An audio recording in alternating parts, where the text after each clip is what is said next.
Coming up, my interview with DC's own celebrity chef Brian Hill. As a native Washingtonian and a graduate of Calvin Coolidge High School, Chef Brian acquired a love for cooking. Growing up in the rough neighborhood in Petworth, he realized that cooking would be his way out of poverty. He then decided to take his talents to where else? Los Angeles, California, where the rest was history. He became the man, catering parties for the stars. His skills were such that he started being the personal chef, cooking 7 days a week for superstars such as Eddie Murphy and Mary J. Blige. The word spread quickly, and he was asked to star on the hit show Top Chef, oh yes, season 1. He then turned Save Bar Rescue to Save Bar Rescue. Oh, this is going to be a good segment, because if it's always real talk, you know it's going to be real.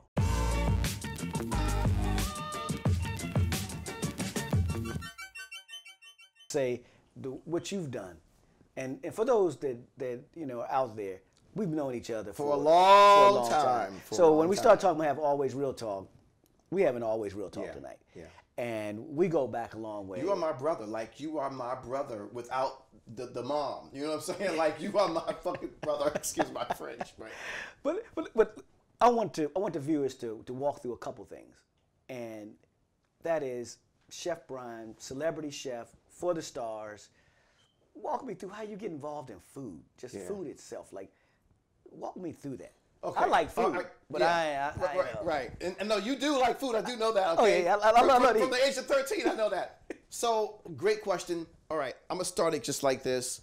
My mother burns hard-boiled eggs. Okay, there were 2 degrees of cooking in my house. There was off and high. Everything was burnt. My sister burned things. You used to say that, but I didn't really believe No, it was real. It was real. So it's real. Like it's real talk. Like right now. I mean, you said that when we was young, but I thought you just Kwame, didn't. I just thought you just wanted. I mean this. Like, wow. So and it's crazy because her father, Buddy, literally would sit. I would sit on the counter, and he'd be standing, and he had all these vegetables all over the counter, and he'd have his cigar, and the cigar would have about this much ash, and he's like this. You know, like, and then, you know, blowing smoke, and all of these veggies he would turn into cuisine.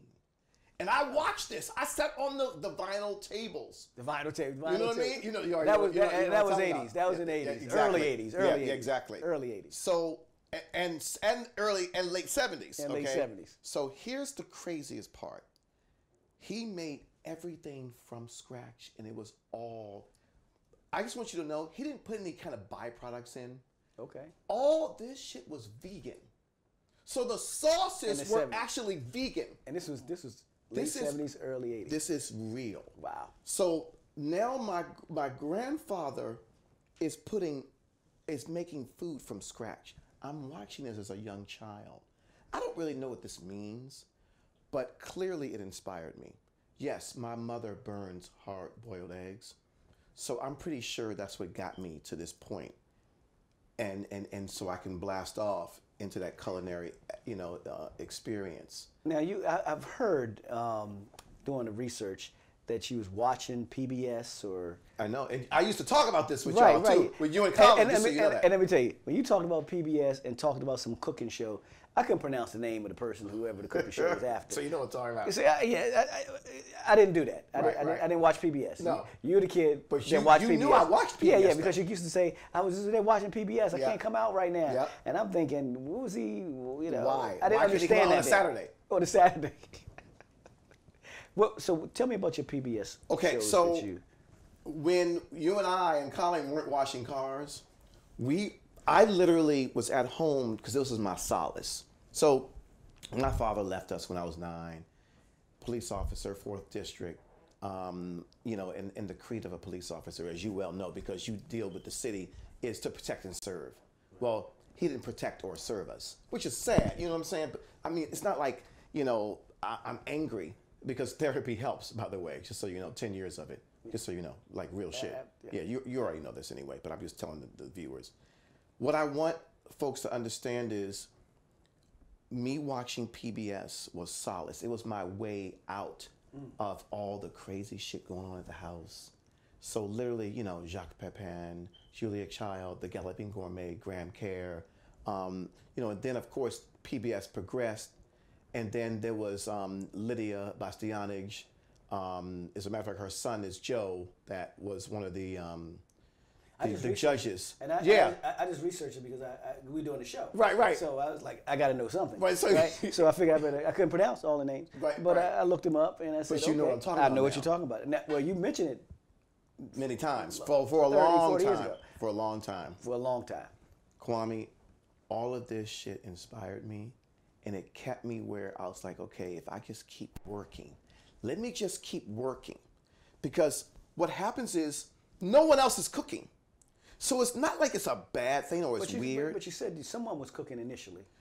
But my grandfather only. You understand what I'm saying? Like, that inspired me. But my mother, when they cooked to live. You understand? I'm cooking because I love it. Got it. Of course, you happen to eat what you know what I'm saying? The finished product. Exactly. I would start with oodles of noodles. Now, on the West Coast, they're called ramen noodles. Okay? Oh, we call them oodles of noodles. Oodles of noodles, okay? Was it 10 for like $1 or something like that? I don't know, but cents? oodles of noodles got me through college. Dog, I would, like you and I, shovel snow, rake leaves, wash cars. So you didn't even know actually how poor, as a matter of fact, I wasn't even poor, I was po. I had to save up to be poor. You knew I wasn't like well off or anything, but you didn't know how poor I was when we were younger. Like, I was so poor that you talk about oodles of noodles during college. Dog, the oodles of noodles was my filet mignon, like every day. It was my roasted pork. It was my, apricot glaze, bone-in chicken breast. Oodles of noodles was every day. Pork and beans was every day. You didn't know this. Colin didn't know this. This shit, like, it hurt me because you had parents that loved you. You understand? Like, it's not like my mother didn't love me. But the difference was, we would go out, and we come back. We're gonna talk about, these experiences, because these experiences are real. They are real Here in Washington D.C. Right back. Okay. With DC's own Chef Brian.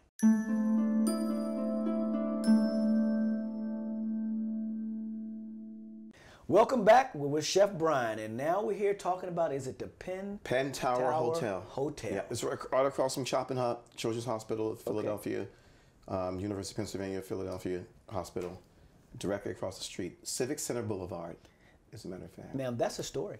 It is a story. Did they just give you the job? Did you walk in and ask for the job? What happened? I was courting this woman like she was my girlfriend. This woman, Marcia Rafig. How did you even know who she was? I am reading one of the black publications, I think it was Ebony Magazine, and she's on the cover. And I look at this woman, and they say that she's one of 3 black female general managers of a hotel in the country. I knew that was big because I had already kind of been in the culinary industry a little bit. So I was like, wow. So I know that hotel. I know where it is. I'm like, I'm going to call every day for 62 days in a row. And every time I call... You didn't call for 60. Every single day like it was my job. You probably did call. I did. Like it was my job. I know it's the corniest thing ever. But listen to me. So her personal assistant would say, "Hi, Brian. How are you?" I'm like, "Marcia Rafig, please." Brian, listen, she'll call you back, though. But, just know that you call every day and, she's busy. I said, I know she's busy, but just give me 5 minutes. Just 5 minutes. I give up on calling. I said one day on Friday after school, after classes, I said, you know what? I'm just going to go over there. So I go to the front desk to the Penn Tower Hotel, and there's a black woman to the far left. There are 2 front desk agents. And I'm like, hi, I want to see Marcia Rafig, please. They're like, what is this regarding?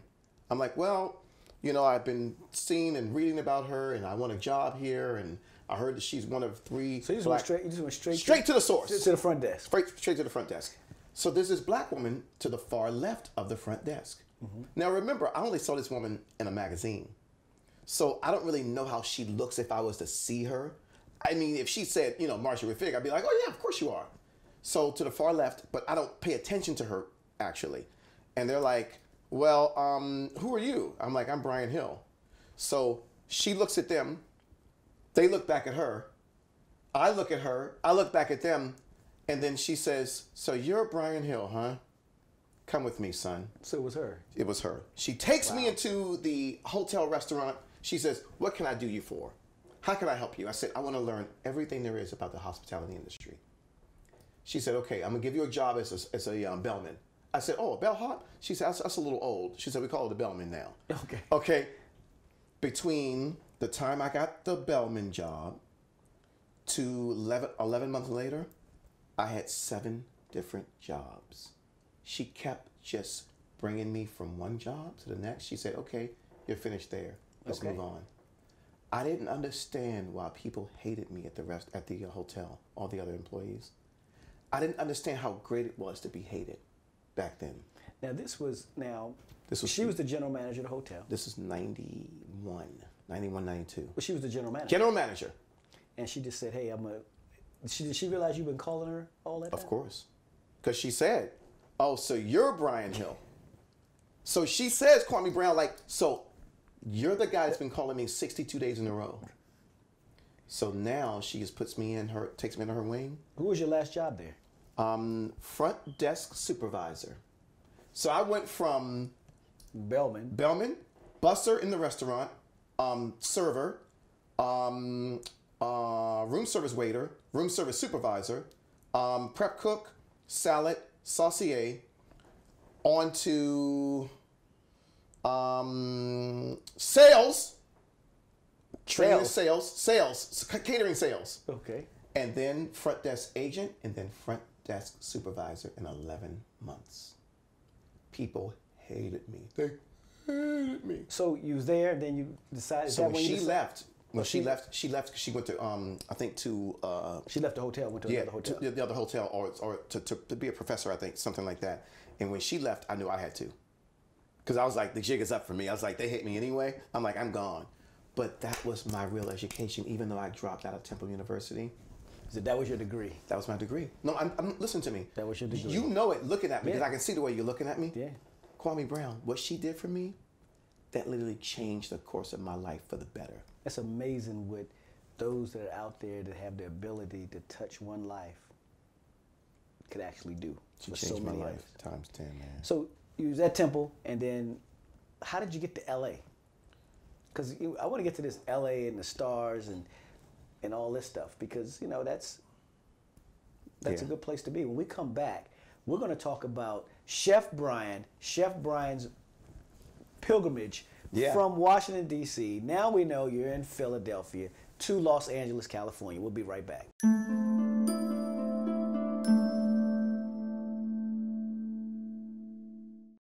Welcome back to Always Real Talk. We're with Chef Brian. Chef Brian, now we were talking about your voyage from Philadelphia to, because you're still Brian. Yeah, I'm still Brian. I'm not not Chef Brian at you're all. Not celebrity Chef Brian. By no means. You're just a Brian that was persistent, begged for a job, got the job. Essentially. Did what you need to do in the job from the nation's capital, I might add, from Washington, D.C. But walk me through how you got to L.A. I knew, even though I loved Washington, D.C., and people, they liked my food, they didn't get it. And after 9/11, I knew that I needed a change. And so I said, you know what? I think this is a place for me, because I had already gone there. It was an all-expense paid trip for 2. I won it at Union Station. So I beat 700 people for a game show called Hollywood Showdown. I went to LA in 2000. Hollywood Showdown. Hollywood Showdown. Game show on the Game Show Network. On the Game Show Network. So you won and got a free ticket to yes. LA. And then went to LA, won some money on the show, and then the exec producers were like, "You're really fascinating. We love you. You should stay a few more days." I was like, "Okay." They took me to parties in Malibu and Beverly Hills and in the Valley, and introduced me to real folks, like real heavy hitters. And they were like, "So when are you gonna move here?" I was like, "I ain't moving here." I'm like, "I live in DC. I love DC." You know what I mean? But after 9/11, I'm like, you know what? Let me just see what's happening, because I'm a risk taker. Like, I'm in. Oh, you're right. You know. I remember when you was a carrier. Oh my God, I was a bicycle messenger. You're right. Shit. I remember. I Talk was about too. risk taking. I was too for one day. I know you said that. You're like, nah. When I got in an accident, that was it. You're like, nah. You're like, I'm done. No, I got hit 3 times, and I still was like, nah, I'm gonna kill this. So literally, the best thing I knew that could really, I didn't know what it would really do for me. I knew it would change my life in some way. But when I got there, I saw that everybody, and you already know this too, when I say it, your eyes are gonna light up. Folks don't really want to work there. Because you got people driving Bentleys and Maseratis and Lamborghinis, and they want to be those people as soon as they get to Los Angeles. No, dog. It takes you showing up early and leaving late. What I discovered very quickly, no one else wanted to work. So when I would do events and I'm early, they're like, what are you doing here already? I'm like, you hired me. That's why. I'm like, what are you doing? So people kept calling me. Calling you back. Now, They kept calling when you me. said doing events, was you catering? Catering, at that time? yes, exactly. So exactly. How did you get in? What was your first? How did you get into actually catering? You know, we Very were good at question. the hotel Very good question. working 69,000 jobs. Yep. And then you was on a game show. Yep. And Transitioned to LA. And then you was in LA. But how did you get your catering gig? The only thing I thought was, I'm invited to these parties, right? And the food is always subpar. I'm in the Hollywood Hills, I'm in Beverly Hills, I'm on Mulholland Drive. And the food was just so bad. I mean, like real bad, Michael Jackson. And then I'm like, yo, dog, I'm like, I know I can do 10 times better. So I kind of pony up to the host or hostess. I'm like, listen, you know, next time you want to do an event, you know, I'm a chef, you pay for the food, don't tell anyone, right? And I'll just do it free of charge. But if I kill it, can you talk about me? Bet. Done. So they paid for They paid the for the food. And all you had to do is come prepare it. Prepare it. So And you I told them, hey, killed it. this is what I need. Yep. And you gave them a list and told them to Yep. bring everything. They either gave me cash or we went to the grocery store Yeah, together. Anyway, they paid for however it happened. They paid for it, and then you came in and you just cooked. And did you just prep the food, or did you do? No, the I whole was thing? there and I stayed throughout the entire event, the entire catering event. And it's always some, you know, beautiful place, you know, and the girls in bikinis and, you know, dope cars pulling up. And everyone was like, oh, you're the chef that made this? And then the host or hostess is like, that's him. Next thing you know, you have a card? I sure do. One of the women that was at one of those parties that changed my life and got me started in being a personal chef to celebrities, she was at one of those parties. She saw me at the Standard Hotel downtown Los Angeles. And I'm having my adult beverage, and she's like, wait a minute, are you the chef that did that event? Boom, on Mulholland Drive? I was like, yeah. She said, that fish was unbelievable. She said, I want you to cook for my client. Now, mind you, people always say that. You get to LA, you're like, yeah, whatever. She said, here's my phone number, here's my card. Her name is Charmaine. She said, call me tomorrow. It was a Sunday. I was there. I was doing a little Sunday fun day. Next thing you know, I call her and she says, why don't you come over? She gives me the address. I get there. It's a place called Beverly Park. Okay. Gated community. The least expensive home there is $7 million. The most expensive is $35 million. It's a gated community. That's it. Done. What was you driving when you pulled up? A Golf, a Volkswagen Golf. And it was Eddie Murphy. I didn't know this. I got the job right then. That was my first job, 2003. I got to LA in 2002. So your first job was with Eddie Murphy. Eddie Murphy, cooking 5 days a week. But when you walked in, and we'll talk a little bit about when we come back that experience working with Eddie Murphy. We'll get into Mary J. Blige. We'll get into some of the Mariah Carey. Carey. We'll get into all that when we come back. We'll be right back with DC's own celebrity chef Brian.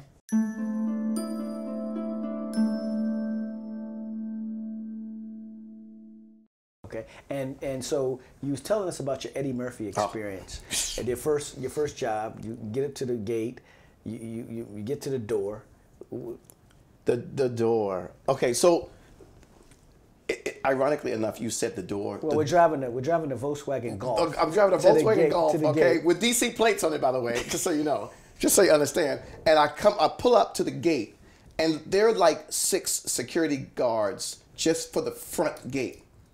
I mean, it could very well just be 2 of them, but it's 6 of them. So even though they know I'm coming, they need to take a picture of my license plate, my ID, everything. So I go in and they tell me exactly where to go. They give me a little map. I pull up. I mean, there's ample parking. I mean, it's literally just a rotunda of parking, okay? And then you see the front door. The front door, if you think about like in your wildest dreams, the biggest and widest door that you can imagine, that kind of gothic look, the door was probably like 16 feet wide, maybe 12 feet wide, just the front door. How was the kitchen? Opening the door doesn't open like other doors. The door opens with this swivelness. It's the hinge is in the center, and it opens like that, so you can go on either side. Ah. The house, I hope you're sitting down, 25,000 square feet. He was actually leasing this house at the time because the other house was being built, which would be 35,000 square feet. You know who used to live in that house before him? Vanna White.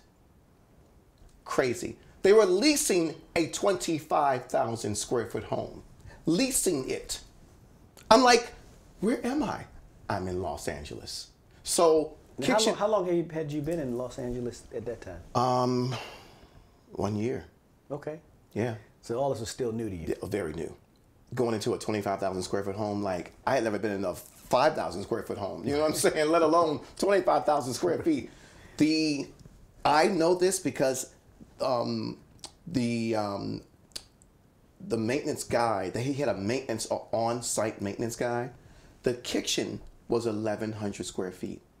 1,100. The kitchen, and all the accoutrements, the cupboard, you know, the walk-in, everything. 1,100 square feet. So you were in heaven in the kitchen. I was in heaven, and I had unlimited budget. But you know what though?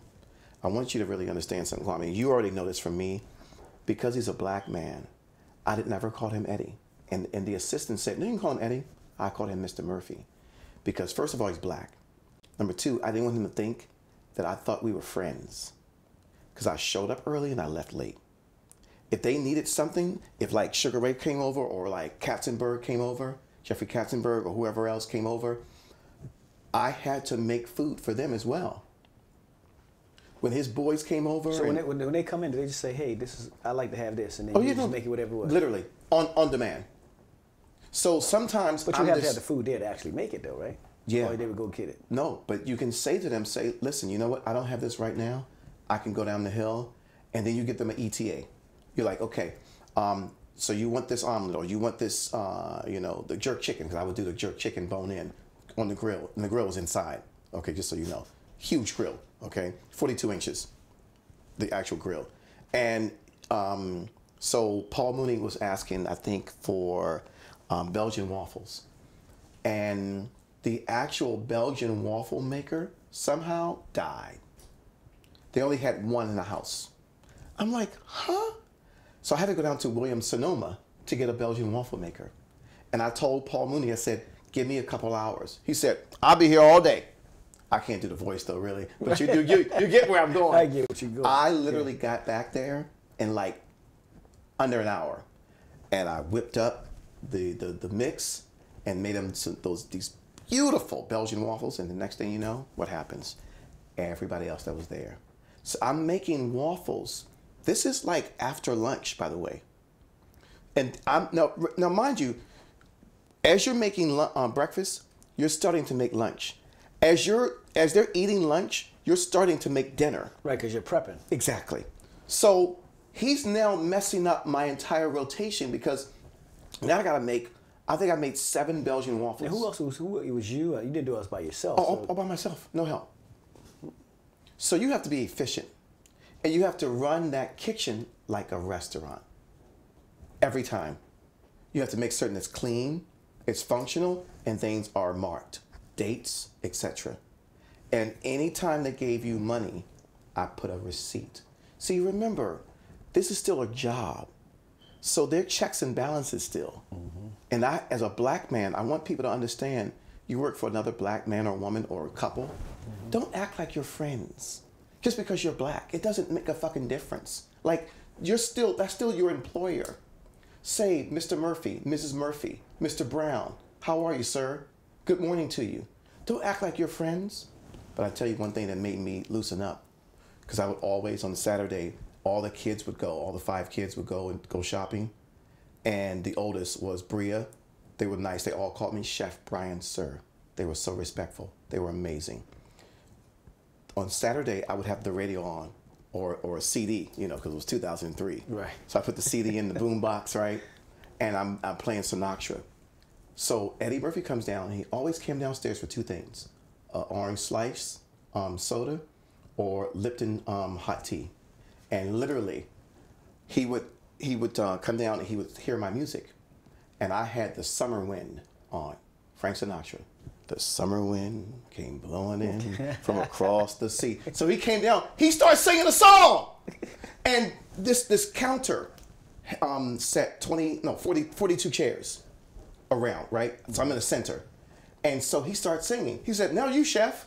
I'm like, "It lingered there, it touched your hair, and walked with me." He's like, "Now my turn." All summer long, we sang, and he gave me a hug over the counter. I was like, when I have kids one day, I'm gonna tell them that I sang the Summer Wind with Eddie Murphy. Well, I mean, let me tell you that what a phenomenal story. But more importantly, native Washingtonian in Hollywood, in LA, with the stars, making food, coming from food stamps to making food from the stars. We'll be right back with Chef Brian. I like that.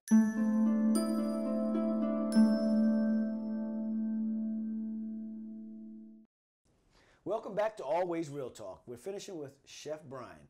Chef, you know, your journey back to Washington, D.C., what made you finally decide to come home? I know we're the greatest city on the earth, so I know you was dying to get back. But what did it? What was that one thing that said, it's time for me to come back home?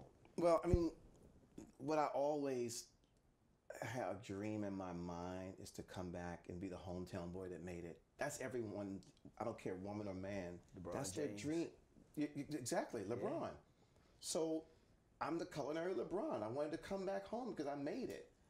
And I knew that I wanted to be downtown because, I mean, I'm going to be very real with you. Like, it was for namesake. Like, as a black person, a black entrepreneur, yeah, you want the money, but you got to think 30 years from now. So I want to continue my brand and make it stronger. So all of the craziness going on here, I really wanted to make certain that people could talk about me more. Now, I could have been on U Street or 14th Street corridor or, you know, 8th Street corridor. But for someone to really talk about you every day and you know, the Washington Post to come to you, you know, Huffington Post to come to you, you've got to be in it and mix in it. Was the money there? No, not really.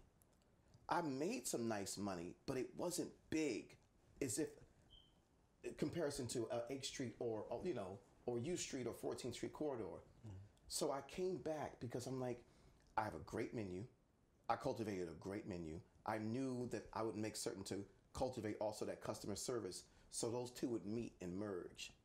I wanted folks to get something they had never gotten before, which is my idea of comfort cuisine. Well, I tell you, I mean, look, wonderful restaurant, but coming back to D.C., opening a restaurant is not an easy task. No. It's not like, you know, I understand you didn't have any lobbyists that was helping you figure out to navigate the system from getting your business license to trying to figure out DCRA and getting to the health department, the human service department, you know, going to the Department of Employment Services. I mean, it takes a lot. Yeah. And for you to be on K Street, you know, K Street is the home of the lobbyists. The lobbyists. And to be that close to the White House and to open up a restaurant, you had to have some tenacity to do that. That's what you said. And then you had a liquor license too, right? Yeah, yeah. And you had a liquor license. Yeah. And so when we hooked up, I said, how did you get this? See, people don't understand. Like, Kwame, you hit me with, so who helped you? I was like, I went to DCRA, and I said good morning. I shook hands. I was polite, and literally, I got everything. Probably, it was almost crazy the way I got it, and the way I get all my permits. And it's always the legit way. Of course. You're just saying that you went in there with kindness. With kindness. And they accepted your kindness and gave you kindness. Yeah. And sometimes we hear horror stories about DCRA and what's going on down there, but to know that this administration and this mayor has stepped at the table to make the right type of changes? Because you had a very good experience. Everyone doesn't say. I don't have one bad story to tell you. No one was disrespectful to me. They didn't push my application to the side or say, screw you. I went in there with respect, and I got respect back. And my permits and licenses and etc. Okay, my C of O permits. You understand? Everything to open up. What were some of the challenges once you opened up a restaurant? Because you did something I think is unique, and you and I talked about this in terms of hiring folks that live in the city, but more importantly, people that live in Southeast Washington, and it's a long distance from Good Hope Road to 19th and K Street Northwest. It is. And to see these young folks that were looking for a job, because sometimes people say these young folks, they won't go next door to get a job. No. But you ran into these young folks that actually have been knocking on people's doors from Good Hope Road Southeast all the way till they got to your shop. That's the best.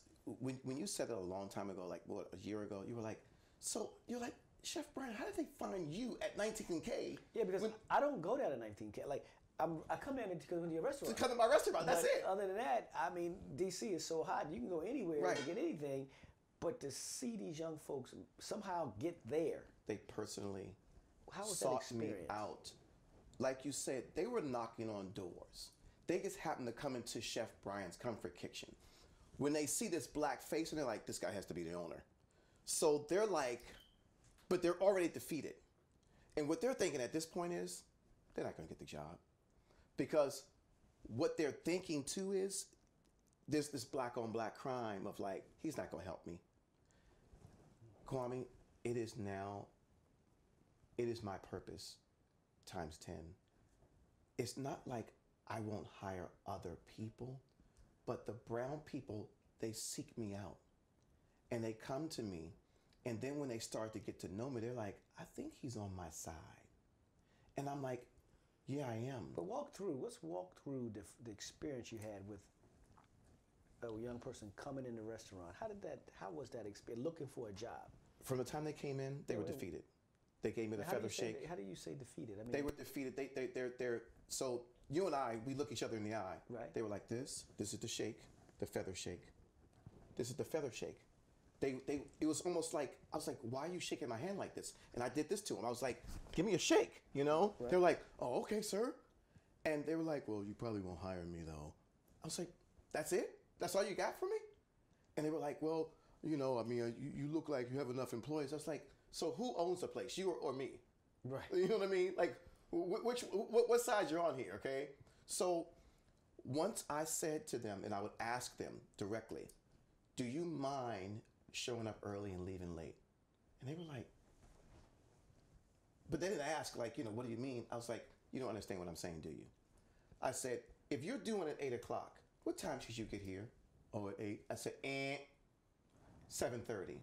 If I need you to stay later and maybe you have a date, what do you say to me? Oh, I know what you're saying now. And I'm like, and so I'm literally like teaching them like, this is how it's going to be. So this is how it's going to be. After the first month, because I hired as many as I could, purposely hired brown kids, and make no mistake about it, I will never apologize for hiring and having all brown kids.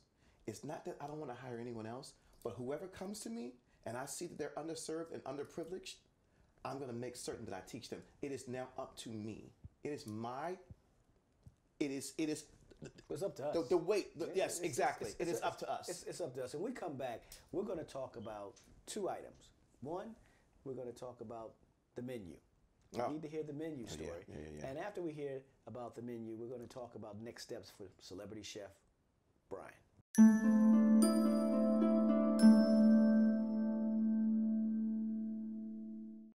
Welcome back to Always Real Talk. We're here with celebrity chef Brian. Now, we've heard such a phenomenal story. What's next for Chef Brian? Well, we're going to continue to keep it positive. I am closed now. The restaurant is closed. And that's what happens when you are the person that puts all the money in. I had no investors. So it was just me. And most people didn't know that. Most people know that you were a black-owned restaurant down on 19th and K, no debt. No you debt. owned it 100%. You operated 100%. Yep. And it was all your money in. Yep. Yeah, and I don't owe anyone shit now, okay? Okay, even though I'm closed, okay? I know I have to reopen. I have to reopen for a number of reasons. I have to reopen because I know now, as you said, us as a community, and especially black men, now, I'm not discounting black women, but black men have to approach other black kids, male or female, to do that village, to act as that village, because it's so needed. I came back here to Washington, D.C., and yes, I love D.C., but we've got to reach out to these young guns and say, listen, man, or young lady, you got to do better.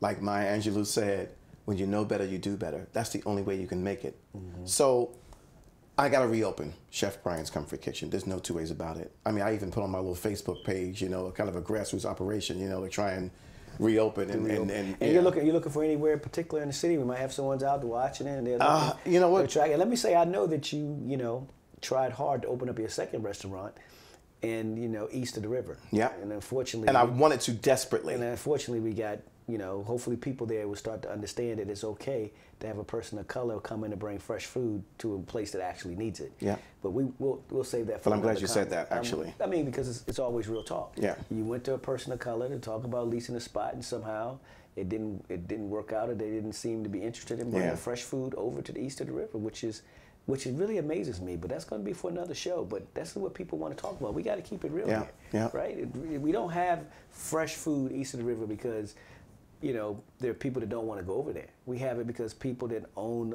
land and people own buildings and people own shopping centers, you know, they like 7-Elevens. Yeah, and that's not good. It's like not good. It's not good for you at all. It's not good for our community. No, not at all. Let's move on from there. But as you're looking for a new spot, are you looking in any particular area? You know, I've been fighting you to come east of the river. I know, but that's where I want to be. I want to be there. Washington, D.C., it's a place that, you know, has very few sit-down restaurants. And I think, you know, all your stuff is fresh. I don't think people understand. Everything's made to order. That everything's made to order. Everything is fresh. They see this chicken slider and they think, oh, I like chicken sliders, by the way. You do, but I know I went in there with, and I've been in your restaurant several times, and I went in and I just didn't look anything else on the menu because I love the chicken sliders. And then realized when I started tasting that fresh salmon salad and that fresh grilled chicken salad, I've never had a salad that fresh, ever. Except the ones I make in my kitchen. Right. And I still don't make it quite like that. Right, but still, you got the premise. I got the premise. And so your next steps is to look to open up a spot. And let me let you know that, you know, we're always here to be as helpful as we can to get that message out. So if there's somebody out there and you got this place that you want to lease Chef Brian, let me tell you what, you have the best restaurant owner you possibly can imagine. We're going to get the word out for you. I want that. And knowing you for, you know, over 40 years, knowing someone that started off on welfare, knowing someone that left their home at 16, 17, then decided to still finish high school when you was not living at home. You was living with college students. You still finished high school. I did. And then still got into college. I know, right? And then took a path that says, hey, I got to figure out how to make this thing work. And you've done a phenomenal job. So you're DC's own. We're proud of you. I'm proud of you. Always Real Talk is always here to be a platform to support what you're doing. Thanks for coming on the show. Man, it's my pleasure. Hey, you're my brother. One of our own. Always Real Talk. Chef Brian in the house. Thanks, but you man. didn't bring no chicken salad. No, I didn't. I didn't bring anything. I came up short this time. I had the chef jacket on, but that's it. I know. I barely got that, didn't I? We'll be back.